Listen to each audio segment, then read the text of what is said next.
I'm going to start by reading the very first page of the book, the introduction. It says, "A House of My Own." Before we read, I want you to take a look at this picture. We can make an inference or an educated guess that this might be a picture of our author, Sandra Cisneros, when she was younger. If you watched the last video, we looked at the back cover of this book, which has a picture of Sandra Cisneros, our author. There is quite a similarity, so perhaps this is actually a picture of her when she was younger. So, A House of My Own.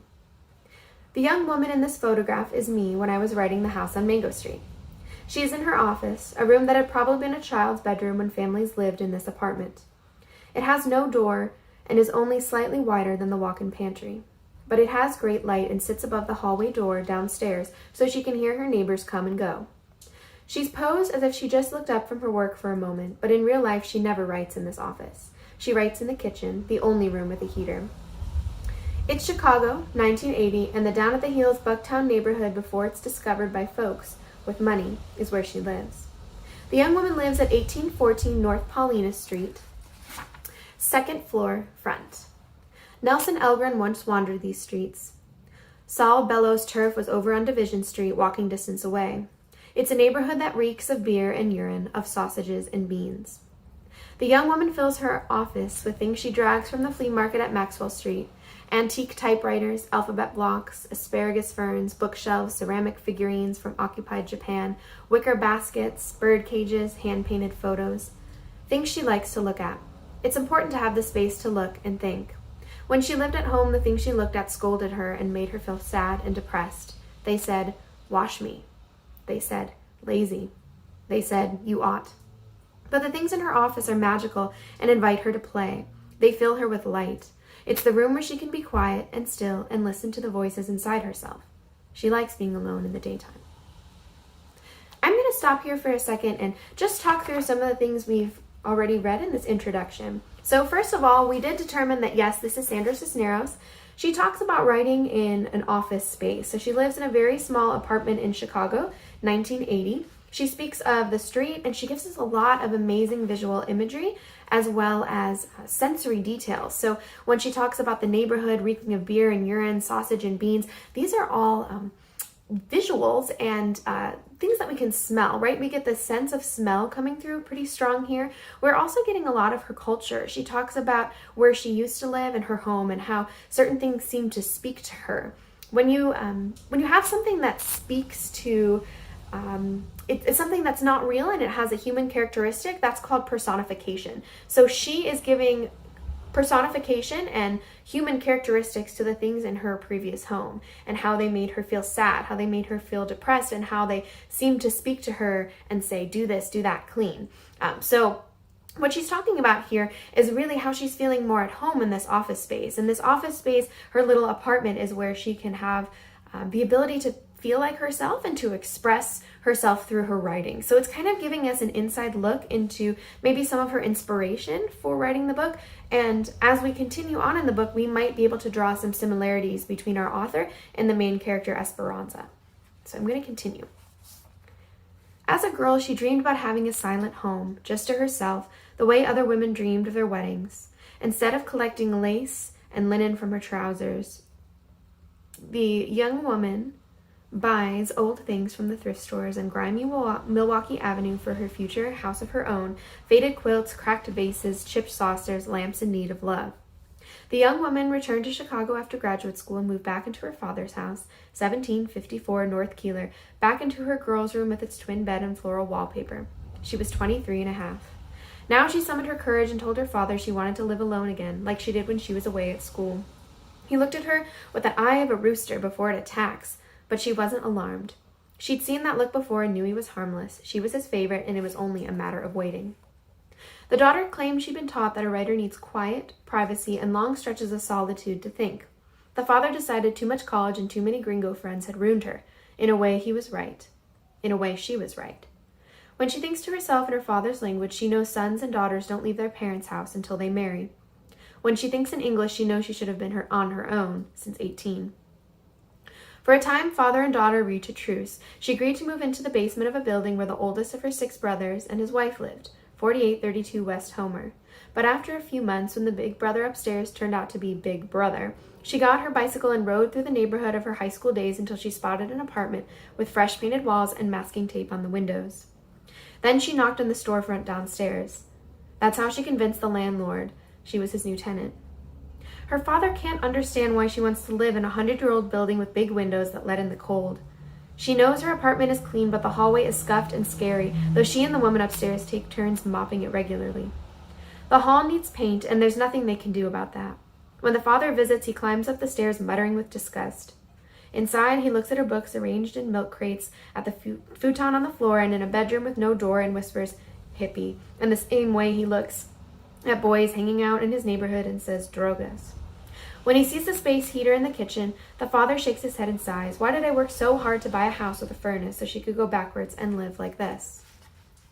When she's alone, she savors her apartment of high ceilings and windows that let in the sky, the new carpeting and walls white as typing paper, the walk-in pantry with empty shelves, her bedroom without a door, her office with its typewriter, and the big front room windows with a view of the street, rooftops, trees, and dizzy traffic on the Kennedy Expressway. Between her building and the brick wall of the next is a tidy, sunken garden.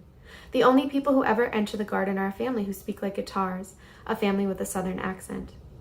At dusk, they appear with a pet monkey in a cage and sit on a green bench and talk and laugh. She spies them from behind her bedroom windows and wonders where they got the monkey. Her father calls her every week to say, "Mija, when are you coming home?" What does her mother say about all this? She puts her hands on her hips and boasts she gets it from me. When the father is in the room, the mother just shrugs and says, "What can I do?" The mother doesn't object. She knows what it is to live a life filled with regrets and doesn't want her daughter to live that life too. She always supported the daughter's projects so long as she went to school. The mother who painted the walls of their Chicago homes the color of flowers, who planted tomatoes and roses in her garden, sang arias, practiced solos on her son's drum set, boogied along with Soul Train dancers, glued travel posters on her kitchen wall with Caro syrup, herded her kids weekly to the library, to public concerts, to museums, wore a button on her label that said, "Feed the people, not the Pentagon," who never went beyond the 9th grade, that mother. She nudges her daughter and says, "Good lucky you studied." Okay, I'm going to stop here for another second and just kind of recap what we've read so far. So we have learned about our author's mother and father. What we could do is really draw on some of the similarities and differences between the characters, because what's going to happen as we continue reading, we are going to learn about Esperanza Cordero and her family. So understanding how Sandra Cisneros' parents relate or are different than our protagonist is really going to help us have a deeper understanding of the story. So if we think about how we could classify the father, it seems like he's a little bit protective, perhaps maybe a little stern or strict, less creative, definitely, of course, as all parents do, wants a child to grow up, but perhaps wants to keep her safe and also wants to be a protector. Whereas we have the mother who's kind of in contrast. Sandra gives us a big description of her mother and how she seems to be somebody like a free spirit, like a hippie that the father kind of talked down to. The mother is the one that's singing, she's painting different colors, she's hanging posters with syrup, she's saying "feed the people." She seems to be a very free-spirited, outgoing, adventurous woman. But the ironic thing is that she didn't go to school. So it's very important for both parents, but especially the mother, to encourage Sandra to go to school.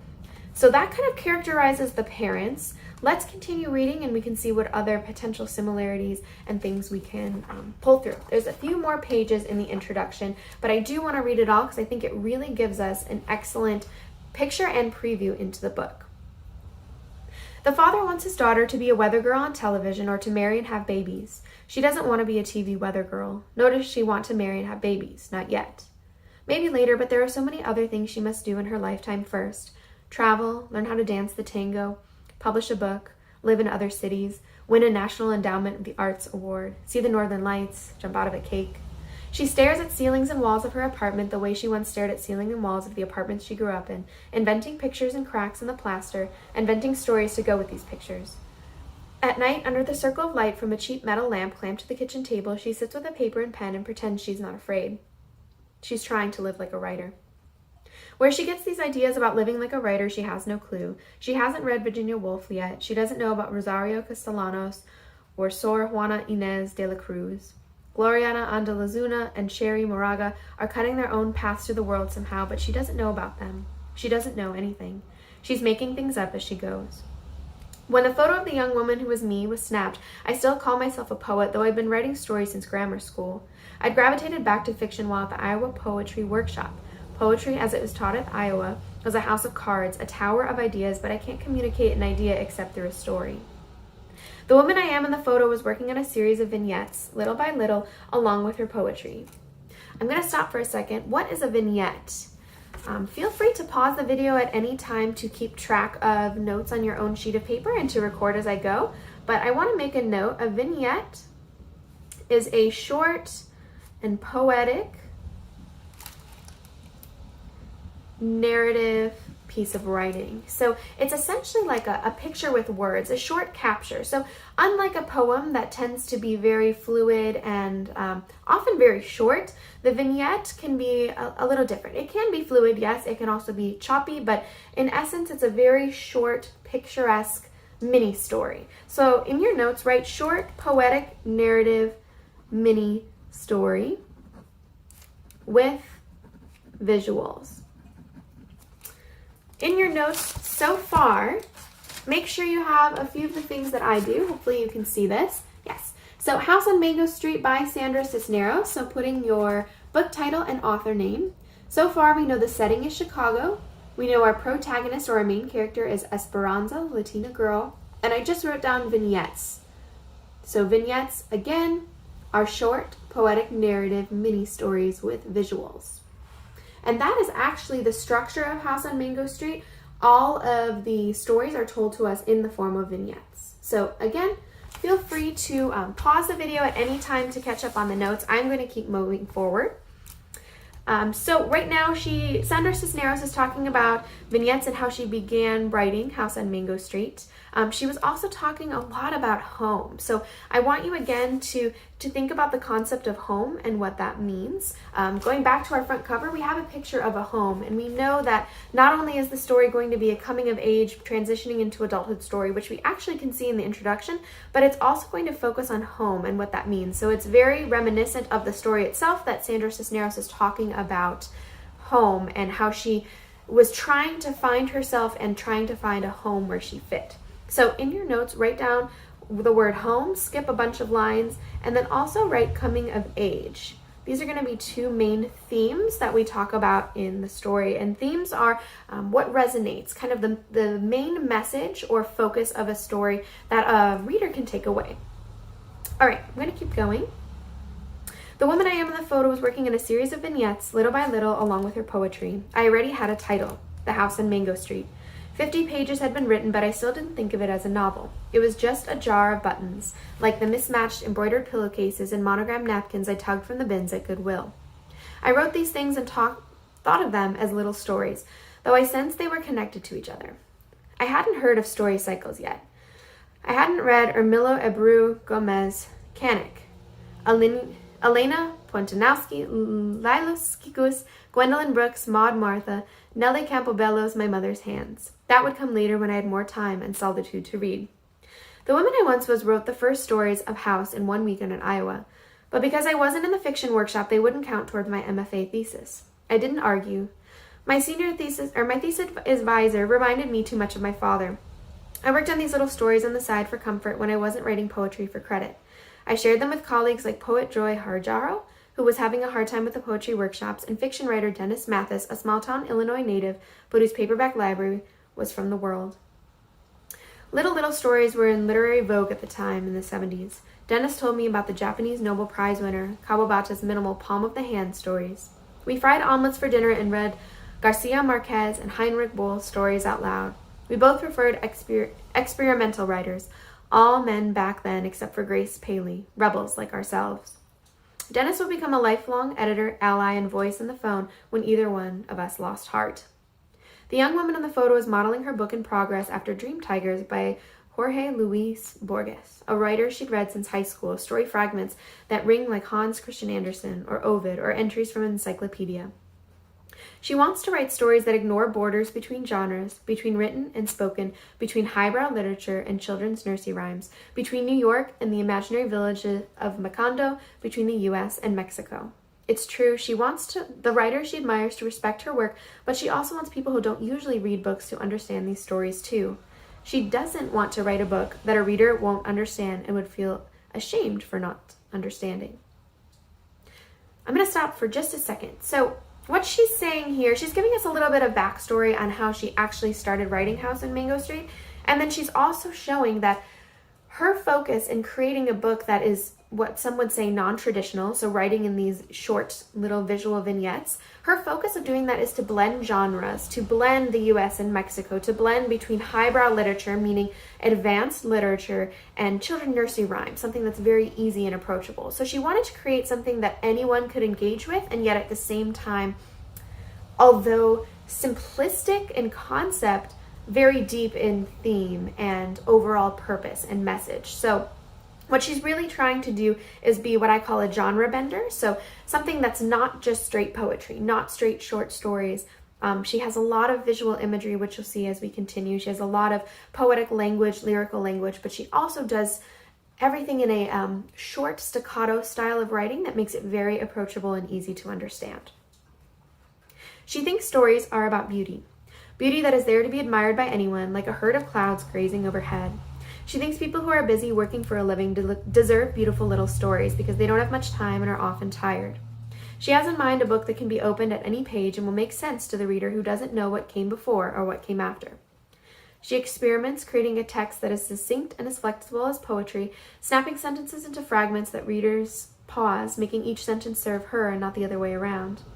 Abandoning quotation marks to streamline the typography and make the page as simple and readable as possible, so that the sentences are pliant as branches and can be read in more ways than one. Sometimes the woman I was goes out on weekends to meet other writers. Sometimes I invite these friends to come to my apartment to workshop each other's work. We come from Black, white, Latino communities. We are men and we are women. What we have in common is our sense that art should serve our communities. Together we publish an anthology, Emergency Tacos, because we finish our collaborations in the early hours before dawn and gather at the same 24-hour taqueria on Belmont Avenue, like a multicultural version of Hopper's Nighthawks painting. The Emergency Tacos writers organize monthly art events at my brother Keek's apartment, Galera Kike. We do this with no capital except our valuable time. We do this because the world we live in is a house on fire, and the people we love are burning. So here she's talking about connecting with other writers and her real desire to not only create something that she loved and that felt important for her, but to be something that's culturally important and impactful. The young woman in the photograph gets up in the morning to go to the job that pays the rent on her Paulina Street apartment. She teaches at a school in Pilsen, her mother's old neighborhood on Chicago's South Side, a Mexican neighborhood where the rent is cheap and too many families live crowded together.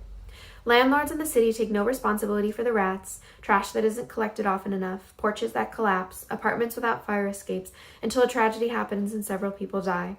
Then they hold investigators for a little while, but the problems go on until the next death, the next investigation, the next bout of forgetting. The young woman works with students who have dropped out of high school but have decided to try again for their diplomas. She learns from her students that they have more difficult lives than her storyteller's imagination can invent. Her life has been comfortable and privileged compared to theirs. She never had to worry about feeding her babies before she went to class. She never had a father or boyfriend who beat her at night and left her bruised in the mornings. She didn't have to plan an alternative route to avoid gangs in the school hallway. Her parents didn't plead with her to drop out of school so she could help them earn money. How can art make a difference in the world? This was never asked at Iowa. Should she be teaching these students to write poetry when they need to know how to defend themselves from someone beating them up? Can a memoir by Malcolm X or a novel by Garcia Marquez save them from the daily blows? And what about those who have such learning problems they can't even manage a book by Dr. Seuss, but can weave a spoken story so wondrous she wants to take notes? Should she give up writing and study something useful like medicine? How can she teach her students to take control of their own destiny? She loves these students. What should she be doing to save their lives? The young woman's teaching job leads to the next, and now she finds herself a counselor/recruiter at her alma mater, Loyola University on the North Side in Rogers Park. I have health benefits. I don't bring work home anymore. My workdays end at 5 p.m. Now I have evenings free to do my own work. I feel like a real writer. At the university, I work for a program that no longer exists, the Educational Opportunity Program, that assists disadvantaged students. It's in keeping with my philosophy, and I can help the students from my previous job. But when my most brilliant student is accepted, enrolls, and drops out in her first semester, I collapse at my desk from grief, from exhaustion, and feel like dropping out myself. I write about my students because I don't know what else to do with their stories. Writing them down allows me to sleep. On the weekends, if I can sidestep guilt and avoid my father's demands to come home for Sunday dinner, I'm free to stay home and write. I feel like a bad daughter ignoring my father, but I feel worse when I don't write. Either way, I never feel completely happy. One Saturday, the woman at the typewriter accepts an invitation to a literary soiree. When she arrives, she feels she's made a terrible mistake. All the writers are old men. She's been invited by Leon Forrest, a black novelist who's trying to be kind and invite more women, more people of color, but so far she's the only woman, he and she the only coloreds. She's there because she's the author of a new book of poetry, Bad Boys, from Mango Press, the literary efforts of Gary Soto and Lorna D. Cervantes. Her book is 4 pages long and was bound together on a kitchen table with a stapler and a spoon. Many of the other guests, she soon realized, have written real books, hardbacks from big New York houses, printed in editions of hundreds of thousands on actual presses. Is she really a writer, or is she only pretending to be a writer? The guest of honor is a famous writer who went to the Iowa workshop several years before she got there. His latest book has just been sold in Hollywood. He speaks and carries himself as if he's the emperor of everything. At the end of the evening, she finds herself searching for a ride home. She came in a bus and the emperor offers to give her a lift home, but she's not going home. She's got her heart set on a movie that's showing only tonight. She's afraid of going to the movies alone, and that's why she's decided to go, because she's afraid. I want to stop for a second. She talks here a lot about fear.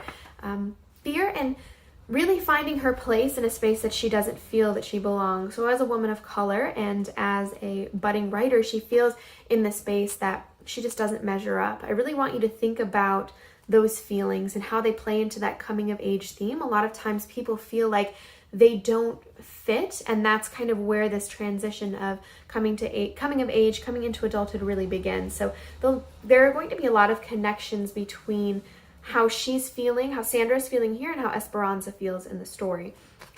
And especially culturally as well, where she's feeling like she's the only woman and the only colored person in the room. And so she speaks to a lot of that fear and actively how she's pushing against it by showing up, by continuing to write, by working with these students, by going to the movies alone, etc. The famous writer drives a sports car. The seats smell of leather and the dashboard is lit like an airplane cockpit. Her own car doesn't always start and has a hole in the floor near the accelerator that lets in rain and snow, so she has to wear boots when she drives. The famous writer talks and talks, but she can't hear what he's saying because her own thoughts are drowning him out like a wind. She doesn't say anything, doesn't have to. She is just young and pretty enough to feed the famous writer's ego by nodding enthusiastically at everything he says until he drops her off in front of the cinema. She hopes the famous writer notices she's going to see Gentlemen Prefer Blondes alone. To tell the truth, she feels miserable walking up to the box office by herself, but she forces herself to buy the ticket and go in because she loves this movie. The theater is packed. It feels to the young woman as if everybody is there with somebody except her. Finally, the scene where Marilyn sings Diamonds Are a Girl's Best Friend. The colors are cartoon wonderful, the set deliciously campy, the lyrics clever, the whole number is pure old-style glamour. Marilyn is sensational. After her song is over, the audience breaks into applause as if they were a live performance, though sad Marilyn has been dead for years and years. The woman who is me goes home proud of having gone to the movies alone. See, it wasn't that difficult. But as she bolts the door of her apartment, she bursts into tears. I don't have diamonds, she sobs, not knowing what she means, except she knows even then it's not about diamonds. Every few weeks, she has a messy crying jag like this that leaves her feeling shipwrecked and awful. It's such a regular occurrence, she thinks these storms of depression are as normal as rain. So here she's speaking to feelings of depression, not only feelings of inadequacy, but feelings of depression. We'll take a note of this and see if we see this coming through in Esperanza. A lot of it is feeling like she doesn't fit, feeling like she doesn't belong. So let's make a note of that in your notes as well. So home, coming of age, and belonging.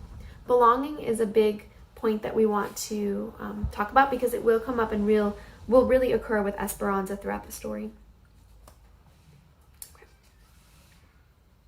What is the woman in the photograph afraid of? She's afraid of walking from her parked car to her apartment in the dark. She's afraid of the scuffling sounds in the walls. She's afraid she'll fall in love and get stuck living in Chicago. She's afraid of ghosts, deep water, rodents, night, things that move too fast, cars, airplanes, her life. She's afraid she'll have to move back home again if she isn't brave enough to live alone. Throughout all of this, I am writing stories to go with that title, The House on Mango Street. Sometimes I write about people I remember. Sometimes I write about people I've just met. Often I mix the two together. My students from Pilsen who sat before me when I was teaching, with girls who sat beside me in another classroom a decade before. I pick up parts of Bucktown, like the monkey garden next door, and plop it down in Humboldt Park block, where I lived in during my middle and high school years, 1525 North Campbell Street.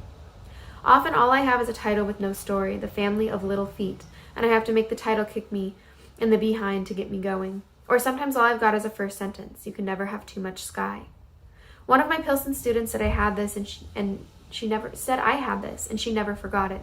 Good thing she remembered and quoted it back to me. They came with the wind that blows in August. This line came to me in a dream. Sometimes the best ideas come in dreams. Sometimes the worst ideas come from there too.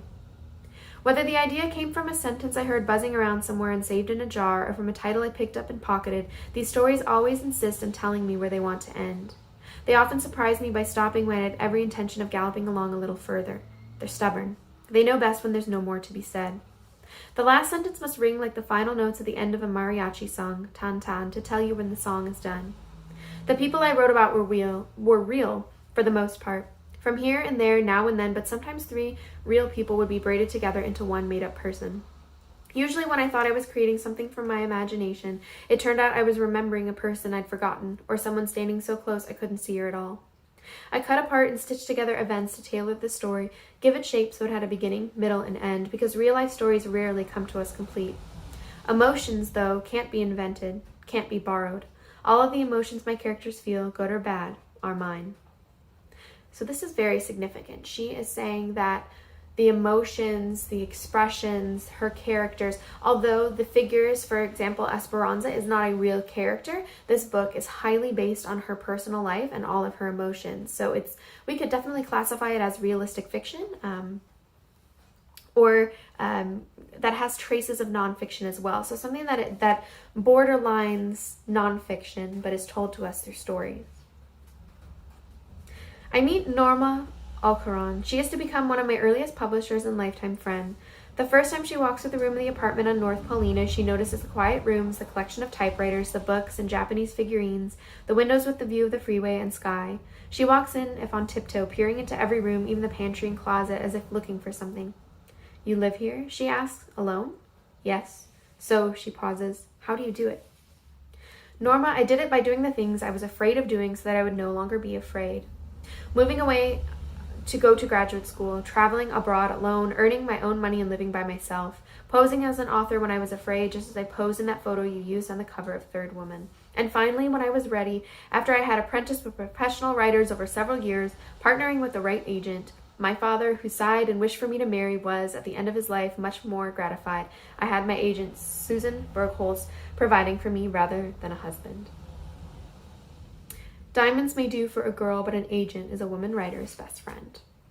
I couldn't trust my own voice, Norma. People saw a little girl when they looked at me and heard a little girl's voice when I spoke. Because I was unsure of my own adult voice and often censored myself, I made up another voice, Esperanza's, to be my voice and ask the things I needed answers to myself. Which way? I didn't know exactly, but I knew which routes I didn't want to take.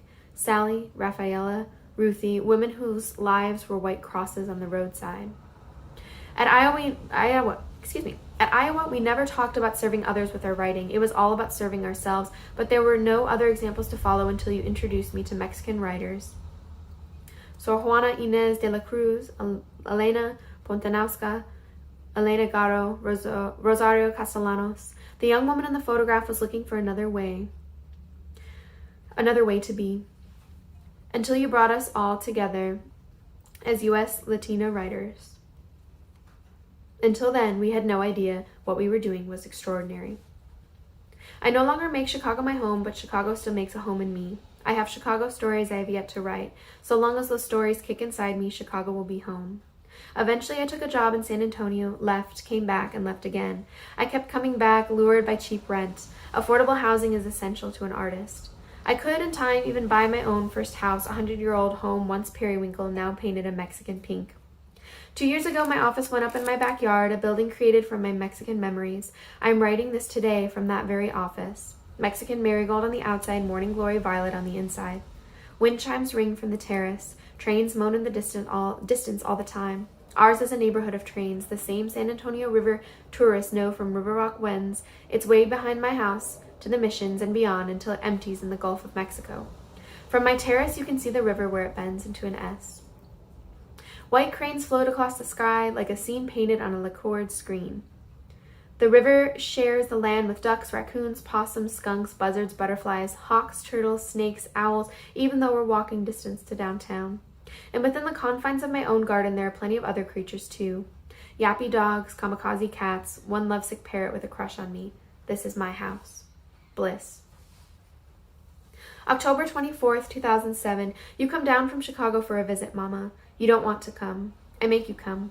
You don't like to leave your house anymore. Your back hurts, you say, but I insist. I built this office beside the river for you as much as for me, and I want you to see it. Once, years ago, you telephoned and said in an urgent voice, when are you going to build your office? I just saw Isabel Allende on PBS, and she has a huge desk and a big office. You were upset because I was writing on the kitchen table again like the old days. And now here we are on the rooftop of a saffron building with a river view, a space all to my own, just to write.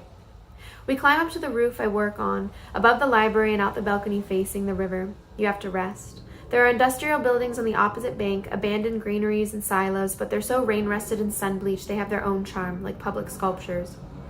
When you've recovered your breath, we continue. I'm especially proud of the spiral staircase to the rooftop. I've always dreamed of having one, just like the houses in Mexico. Even the word for them in Spanish is wonderful, un caracol, a snail. Our footsteps clang on each metal step, the dogs following so close we have to scold them. Your office is bigger than the pictures you sent, you say delighted, and I imagine you're comparing it to Isabel Allende's. Where did you get the drapes? In the library. I bet they cost a pretty penny. Too bad your brothers couldn't upholster your chairs for you and save you some money. Boy, this place is nice, you say, your voice sliding up the scales like a river grackle. I plop yoga mats on the rooftop and we sit cross-legged and watch the sun descend. We drink your favorite Italian sparkling wine to celebrate your arrival, to celebrate my office. The sky absorbs the night quickly, dissolving into the color of a plum. I lie on my back and watch clouds scurry past in a hurry to get home. Stars come out shyly one by one. You lie down next to me and drape one leg over mine like when we sleep together at your home. We always sleep together when I'm there. At first because there isn't any other bed, but later, after Papa dies, just because you want me near. It's the only time you let yourself be affectionate. What if we invite everybody down here for Christmas next year, I ask. What do you think? We'll see, you say, lost in your own thoughts. The moon climbs the front yard mesquite tree, leaps over the terrace ledge, and astonishes us. It's a full moon, a huge nimbus like the prince of Yoshiteshi. From here on, I won't be able to see a full moon again without thinking of you in this moment, but right now I don't know this. You close your eyes. You look like you're sleeping. The plane ride must have tired you. Good lucky you studied, you say, without opening your eyes. You mean my office, my life. I say to you, good lucky. And then what she says at the end of the introduction is for my mother, Elvira Cordero Cisneros. And that gives us a hint of where Esperanza's name came from. So Esperanza Cordero, that must be the maiden name of her mother, Elvira Cordero Cisneros. So why read the introduction? The introduction gives us a beautiful, highly visual picture and kind of behind the scenes look into the story. Although it's long, hopefully listening to it has kind of helped to unpack some of the imagery, the personification, the themes that we'll see in the book, and give us a little bit of cultural and context, especially for our author and how her life and the characters that surrounded her and friends, family, acquaintances, etc. growing up, we can see how that really influences Esperanza's life. So if you have any questions, feel free to comment them or to reach out to me. I'd love to answer them. Hopefully this is helpful to dive into the introduction of A House on Mango Street.